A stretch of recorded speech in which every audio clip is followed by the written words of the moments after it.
მოყურებელი არ არის განადგურებული ჩვენი წილის ტელეეკრანებზე და ჩვენი გადაცემა გამონაკლისი არის, იმიტომ რომ გიორგი ბახუტაშვილის რუბრიკაში სიყავის ეთახმის და დღეს ერთადვარ ჩვენს ზიან ბატონს.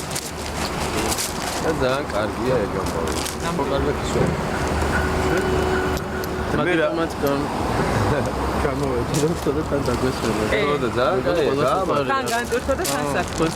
კი, ძალიან და მე თან სხვა მიყვარს ეს განსაკუთრებით ლამაზია. მე რა ვერ გავიკეცი ბოლო ჩელისტი, ალტისტი, მე ვიოლინე, რისისტი, არტისტი. რ. ეგ არის რა, მე მგონი ყველაზე კაი გამოსავალია რა. არა, უკვე უმრობდი მე უკვე ხა იმ ეტაპზე ვარ უკვე ამიტომ ისაც როგორ გავაფარდებ.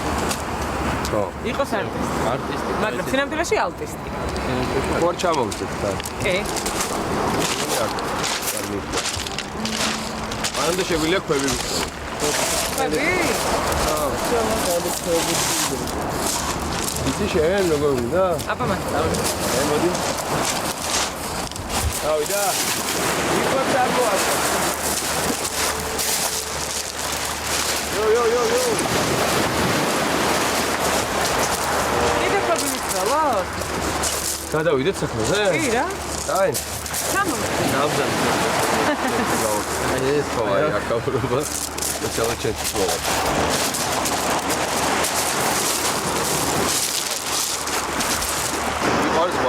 კი ძალიან და მოდიოხ ხოლმე ბათუმში რაღაცა სამუშაო და ვა მუსიკით გავიწია. რატომ ალტი? არა ეს ძალიან მუსიკოსებმა ყველა ალტისტებზე არის ანეკდოტები. უფრო ითვლება რომ ალტზე უკრავენ ისინი ვინც ვიოლინოზე ვერ უკრავენ. იმიტომ რომ ძალიან რეპერტუარი ისეთი არის რომ ძალიან ბევრია სამეცნიერო ვიოლინოზე და საათები ჭირდება. იმის გამო ალტი ადრე არის სოლო ინსტრუმენტი და უფრო გამოიყენებოდა ორკესტრში და ანსამბლში. დიდია და უფრო მოუხერხებელია დასაკრავა და ამიტომ ვიოლინოს ვიწერდა ყველა და მეოცე საუკუნეში უკვე დაიწყეს ალტისტის დაწერა და კონცენტრულად ძალიან შეიძლება უფრო მეტი ნაწარმოები დაიწერა მეოცე საუკუნეში იმ კომპოზიტორების შემოქმედებაში ვიდრე და მეც მეზარებოდა და იმ მომენტში როცა სკოლაში სწავლობ ის რეპერტუარი არა მეოცე საუკუნის არამედ საუკუნის მუსიკა ძალიან ტექნიკურად ადვილია ვიოლინოზე და უფრო მეტი დრო რჩებოდა რომ აი შენახსენე გია ყანჩელი რომ მისი ნაწარმოები ისმენია რომელიც ალტისტის იყო დაწერილი და შემდეგ გავიდა დრო, გავიდა წლები და გია ყანჩელმა თქვა რომ აი ეს იდეა შემსრულებელი რომელსაც მე სიამოვნებით ვვარდებ ჩემს ნაწარმოებს და ყველაზე კარგი ეს შენთვის რა განცდაა? იცი როგორი რაღაცა არის ცოტა უცნაური კი არ არის რაღაცას როცა ოცნებო და უცებ აგიხდება ეს სურვილი ალბათ იმ მომენტში რაღაც მაგრამ როდესაც ეს ყველაფერი რაღაც ეტაპობრივად მიდის რა მოცნების უბრალოდ არ ვფიქრობ ამაზე რადგან გიოცნებია თავის თავად ხდება და აქამდე მიდიხარ რაღაცა მხრივ ყველაფერი რაღაც ბუნებრივად მოხდა ყველაფერი მაგრამ იმას თუ გადავახევ და უცებ ვიფიქრებ ეს ესე მოხდება და ალბათ არ წარმომედგინა და არ დავიჯერებ. სხვადასხვა ცნობილი ხდებოდი ამ კონცერტს და მართლაც აუცარი სიტყვები თქვა მაესტრომ რომ სოფლის არც ერთ კუთხეში არ არსებობს არც ერთი შემსრულებელი და მუსიკოსი რომელიც ისე უკრავს ნაწარმოებებს როგორც გიორგი ცაგარელია. ხო, მიხარია ესე რომ ფიქრობს, მაგრამ ალბათ და ვიცი რომ შენი მუსიკოსი ხო, შეიძლება ქართველი რო ვარ, უფრო რაღაც სხვანაირად. თუმცა ეს მუსიკა, მის მუსიკა არ არის ქართული. ქართული არის და სოფლიო მუსიკა არის. და ისეთი მუსიკა, რომელიც დაკვრაც სოფლიოს საუკეთესო სოლისტებს იწევს. აი, უბრალოდ რეპერტუარში კი რაღაც განსაკუთრებული ადგილი უკავიათ, მაგრამ ძალიან დიდი სიყვარული იხასულებენ ამ მუსიკას და მოდი ვისაუბროთ სიფხულეებზე. გერმანიაში ისწავლე შეიძლება ისწავლე ქართული დიალექტი იცოდა. რა იყო შენს შემოქმედებით გზაზე ისეთი სიფხულეები, რისი გადალახვა? ჩემთვის სირთულე ალბათ ერთადერთი სირთულეა რაც ნიშნის და ალბათ მომავალში შემიშლის ეს არის არ შემიძლია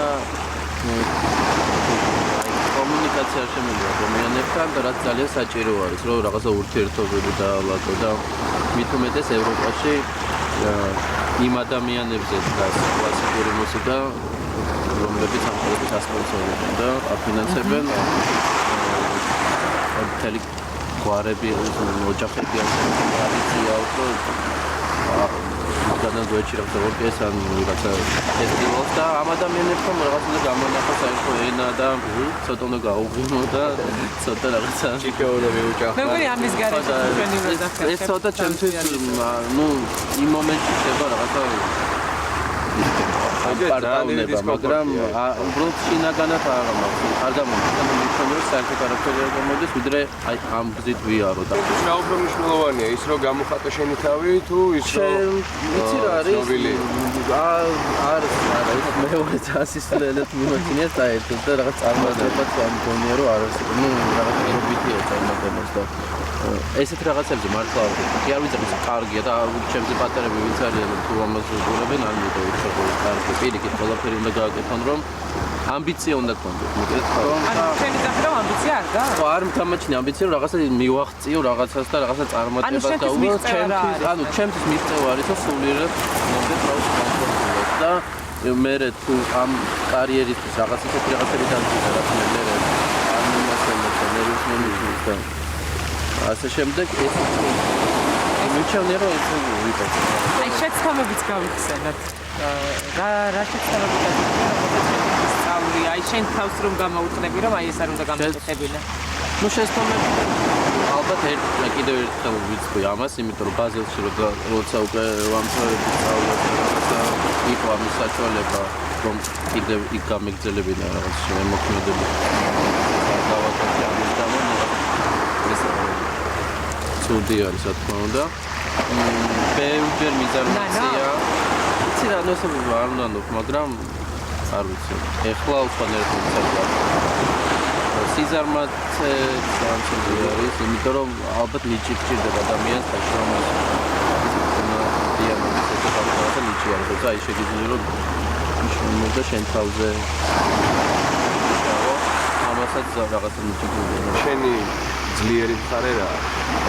ძლიერი მხარე არის ის რომ იცი რა არის ჩემ ვიღაცას შეიძლება შეცდომების სიაში შეიყვანოს ვიღაცამ არა მაგრამ რომ ვუკრავ იმას რაც მე მომწონს და არ ვასწავლ ყურადღებას ვინ რაც უმწონს და შეიძლება ერთი წლის განმავლობაში სულ ერთი ნაწარმოები დაუკრავ ყველა კონცერტზე იმიტომ ეს მომწონს ანუ შენი სიამოვნებაა ჩემი სიამოვნებისთვის ვაკეთებ რა თქმა უნდა და ვიღაცა შეფასება ეს არ არის პროფესიონალიზმი, მაგრამ ნუ ერთხელ ცხოვრობ და აი და ძლიერი მხარე არ უბრალოდ ეს არის რომ აი ამაში ვარ დარწმუნებული და ხო იმაში რაც ძლიერად ვარ. შენი და სიმფონიური ორკესტრის თანამშრომლობა დაიწყო საქართველოში.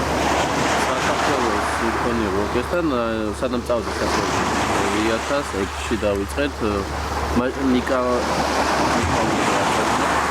ნიკამ შემომთავაზა რომ დამეკრა ალფრედ შნიტკე კონცერტი რომელსაც ეს იყო ჩემთვის ამ ორკესტრთან პირველი შეხება და ამ ნაწარმოებთანაც პირველი შეხება და ვფიქრობ რომ აი ესაც ძლიერ მხარეზე თვითონ ზუსტად დარწმუნებული ვიყავი რომ ზუსტად მესმოდა იმ ასაკში ეს ნაწარმოები. როცა დაუბრუნდი ამ სოლისტი გავხდი.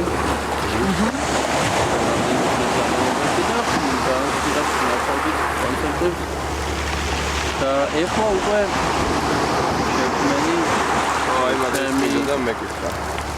ანსამბლი ცაგარელი იდეალურად რა უნდა დაგვერთა და მიზანი რა იყო? მიზანი იყო და დღესაც არის რომ გავაკეთოთ კოლაბორაცია ელექტრონული მუსიკის არტისტებთან და კიდევ ერთხელ ვაჩვენოთ ხალხს ვისაც კლასიკური მუსიკა და ეშინიათ მოვიდნენ და მოусმინონ ელექტრონული მუსიკას და აკადემიური მუსიკის რაღაც სინთეზს და ვისაც ელექტრონული მუსიკა აჩინებს, მოკლედ ორ დღეს ვიჭერთ ამით, ოღონ ეს ხდება ჩვენს ძალიან უცნაურად ვაკეთებ. იმ არტისტებსაც ძალიან მოწონ. დიდი მადლობა. ეს რო დღეს რო აქ ერთად ვარ და მეგონი ძალიან კარგია. ამინდმაც ხელი შეგუწყო. კი. ზღვაც შიგადაში ხმაურობს რა. ის მაგრამ მე გამინდოდა თუ გამიხარდო დაგიცანით და ჩვენ გვიხარია შენი ძალიან გამიხარდა და კიდე ეს მომენტი რომ რაღაც თავისუფლად ლაპარაკობ და ჩვენი მიზანიც და გელოდებით ხოლმე ჩვენთან გადაცემაში ხშირად. მოვა ეს გადავაგდოთ, გაიგე, ქვა გადავაგდოთ, რომ დავბრუნდეთ ისე. დავიდა.